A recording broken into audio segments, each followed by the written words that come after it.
Hello everyone, and welcome to a special episode of Commander at Home. We were fortunate enough to have Wizards of the Coast give us one of the decks to reveal to you from the upcoming Murders at Karlov Manor. We've got the Blame Game. We do have the Blame Game. It is going to be those fun Boros friends making other people fight. So we're super excited. I'm super excited. You've actually had a deck that you've had for a while that was like your Fight Club deck. Make everyone fight amongst themselves. I know. And this is kind of has some perfect stuff for you to add to that, or make an entirely new Goad All Your Stuff deck. Sure does. Not enough colors, but we'll work it. Anyway, let's check this deck out.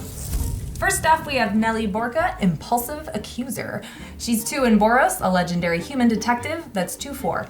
She has Vigilance, and whenever Nellie Borka, Impulsive Accuser attacks, suspect target creature, then goad all suspected creatures. A suspected creature has Menace and can't block.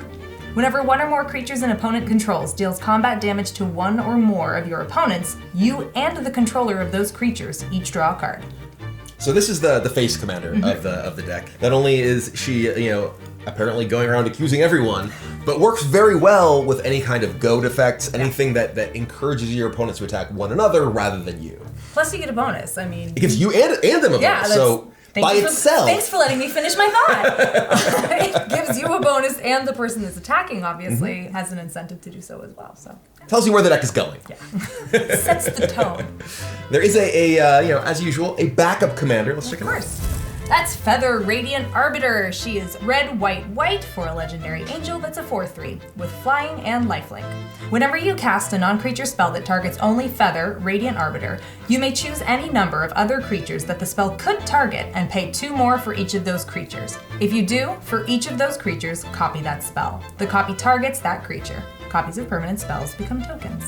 So you're a big Ivy fan, right? This is kind of like Oppo Ivy. You can target her with whatever, and then put it on, other things. But you have to pay the extra mana. Unlike Ivy, you just kind of get it. Not as busted, but pretty aligned with Feather with the whole being able to mess around and do neat stuff with auras, enchantments, or any spells that target. Much like Ivy, you make enchantment tokens. Yep. With this, obviously, there's a number of enchantments that can goad creatures that you could put on your own creature. Hey, it's goaded, whatever, can't attack me anyway. Yeah. It gives me whatever sort of bonus.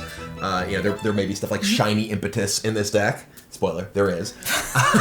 Foreshadowing. And be able to put that on your own creature and other people's creatures so they have to attack each other, just gives you a little bit extra value. Not quite as heavily leaning into the fight amongst yourselves theme as the face commander, but still does it. Havoc Eater is 5 red, red for an elemental 3/3 with flying.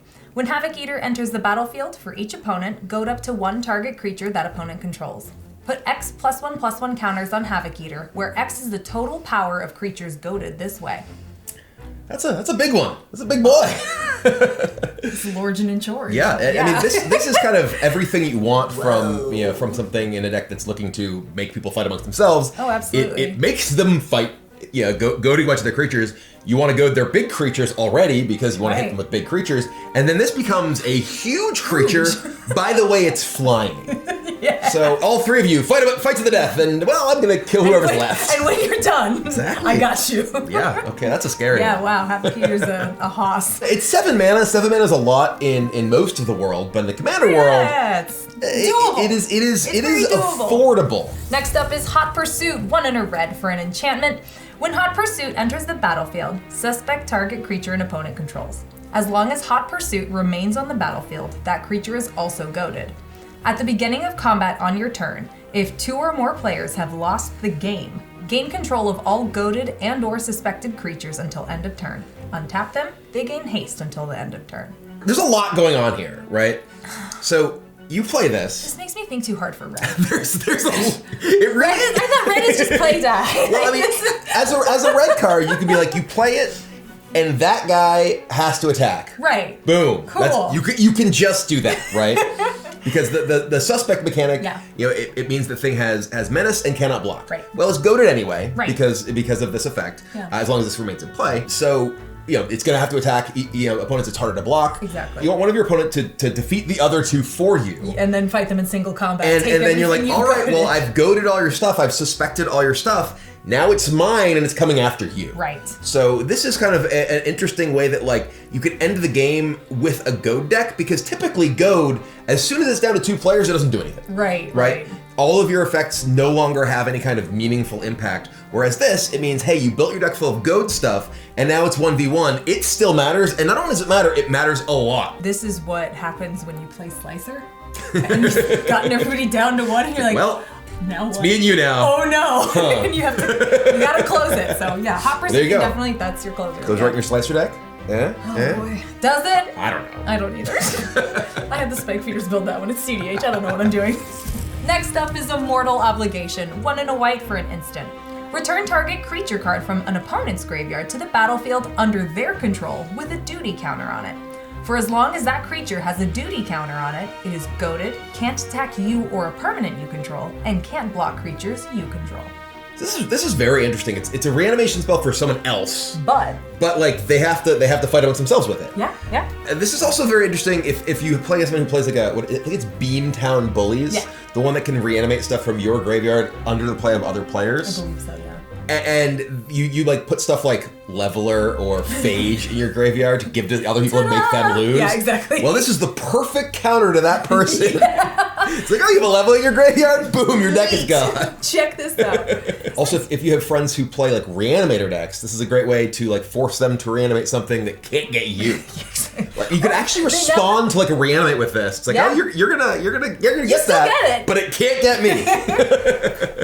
Next up is Mob Verdict. 2 red for a sorcery. Secret Council. Each player secretly votes for another player, then those votes are revealed. For each vote an opponent received, Mob Verdict deals 2 damage to that player and each creature that player controls. For each vote you received, draw a card. We also have to read the flavor text for this one because I love it. The Court of Public Opinion doesn't hear appeals.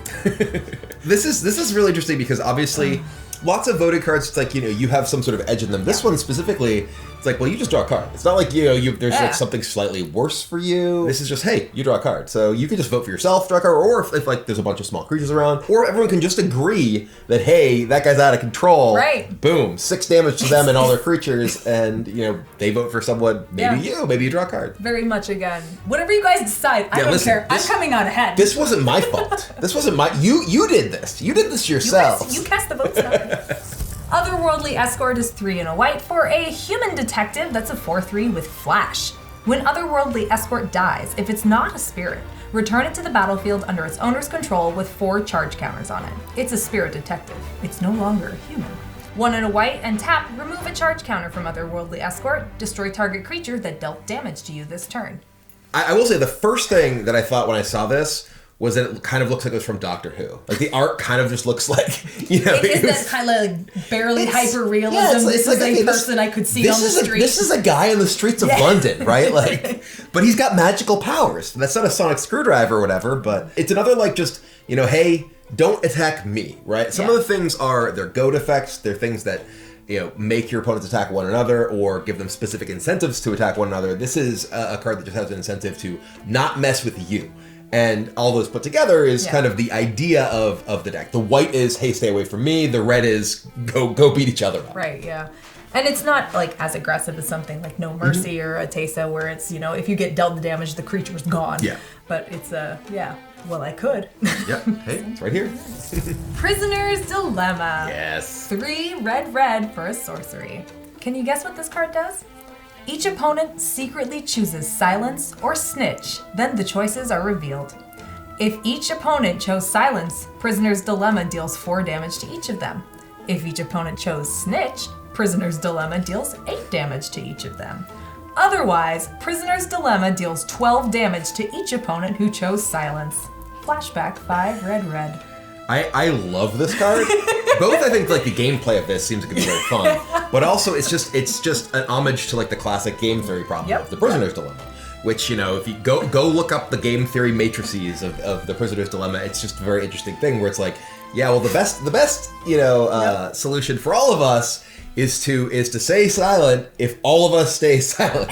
But if anyone doesn't, well, it's all the better because it's each opponent. So you just get to watch. Yeah, you're just the guard on the outside who's like, guys. hey. So, Billy in the cell next to me, he told me everything you guys did that night. He didn't, but cops are allowed to lie, turns out. It's always been that way. Pro tip. But yeah, no, this card I think is amazing from a flavor perspective and seems super fun from a gameplay perspective. And it is flashback. You can do it again. They got caught as a repeat offender, you know? Probably because Billy snitched on him the first time. Oh, man. It's so good. I love it. Ransom Note, an artifact clue that costs 1. When Ransom Note enters the battlefield, surveil 1. 2, sacrifice Ransom Note, choose 1.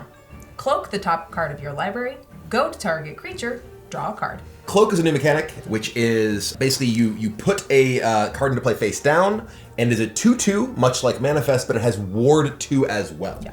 Obviously, you know, the one cost with the Surveil, and the Surveil is crucial to the Cloak ability, right? The synergy between that. Yeah, it's like, hey, you know, this is something that I want to cloak or don't. And then obviously just having the basic built-in clue ability of drawing a card, and then Goad to kind of go with the rest of the theme of this. So adding another kind of classic trope of crime noir style that the set is. Right. Redemption Arc is 2 and a white for an enchantment aura. Enchanted creature has indestructible and is goaded. 1 and a white, exile enchanted creature. So speaking of things that you might want to put on your own feather and put on other stuff by spending extra mana, Indestructible is a great one, right? Like this is another that has the goad effect, which again is great as long as there's more opponents for them to attack in the game, but breaks down once it's 1v1. Well, this can exile it once you get to that point. Okay, so see ya. The escape valve on your must attack enchantment is really nice to make things actually work when things get down to mono-y-mono. Take the Bait is 2 in Boros for an instant. Cast this spell only during an opponent's turn and only during combat. Prevent all combat damage that would be dealt to you and planeswalkers you control this turn. Untap all attacking creatures and goad them. After this phase, there's an additional combat phase. Now, this card is absolutely I love it your so much. kind of card. You love like an ink shield. You love a got you moment, right? Like It's all I've got going for me. You love more than anything a card that's just like, haha, I had the perfect thing, and like look how huge it is.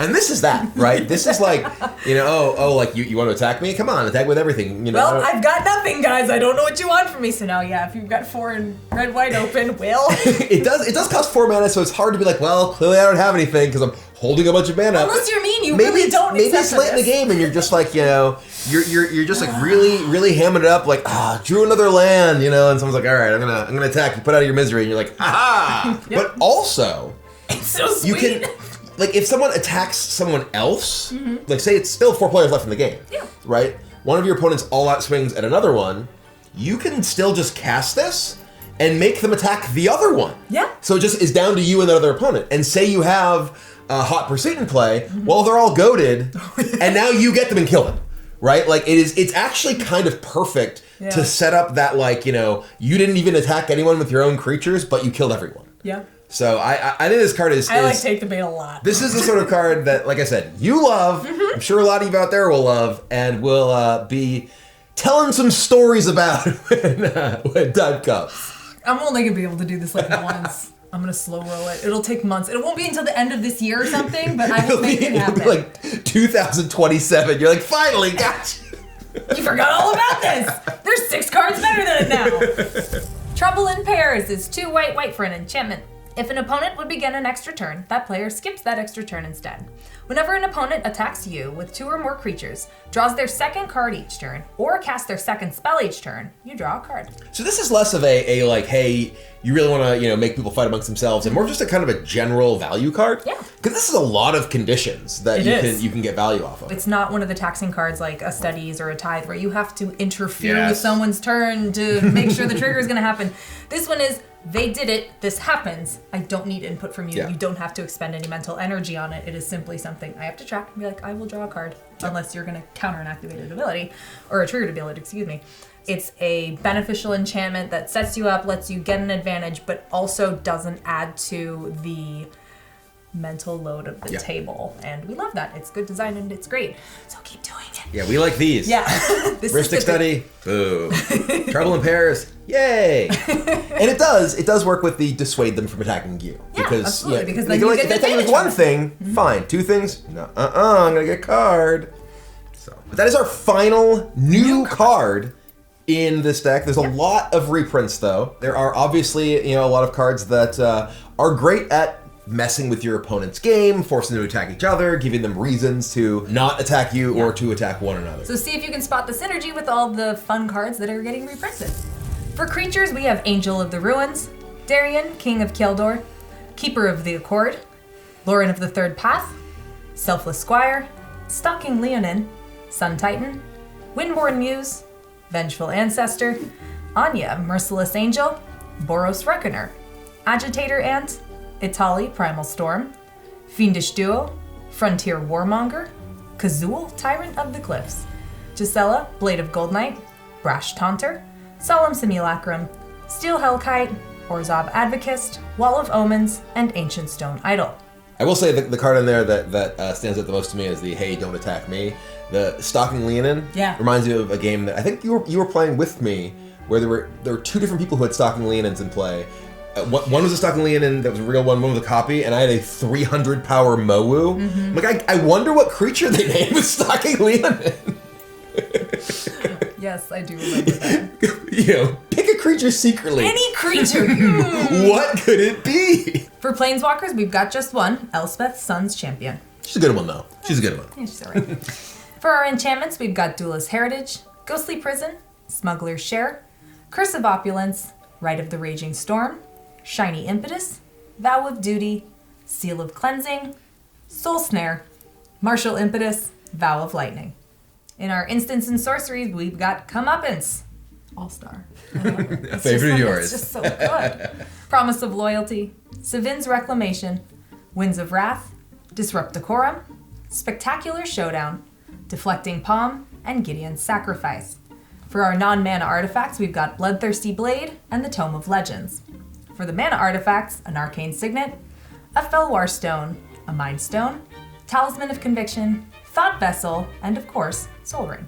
For names lands, we've got War Room, Castle Ardenvale, Exotic Orchard, Fury Calm Snarl, Care Keep, Labyrinth of Scophos, Needle Spires, Scavenger Grounds, Slayer Stronghold, Temple of Triumph, Throne of the High City, Access Tunnel, Ash Barrens, Boros Garrison, Command Tower, Escape Tunnel, Myriad Landscape, Reliquary Tower, Rogue's Passage, Sunhome, Fortress of the Legion, and Temple of the False God. And of course, a bunch of mountains and plains. Naturally, one would hope. A big thanks to Wizards of the Coast for letting us preview this deck for you. We're super happy to do so yeah. Enjoy Murders at Karlov Manor. No, I almost thought I said the wrong thing, but I didn't. You didn't. You I said the right thing. I have it correctly burned into my brain. Murders at Karlov Manor, not Murders at Markov Manor, despite what your memories may be telling you. What all of us have been saying anyway. That's the blame game for me. Whose fault is it that I keep saying the wrong thing? It's the alliteration. Exactly. We all wanted it that way. Anyway, thank you all very much for watching. Go blame your friends, make them fight amongst each other, and come out victorious with this deck. I don't know. That's perfect. I nailed it. 100%. That's it. Boom.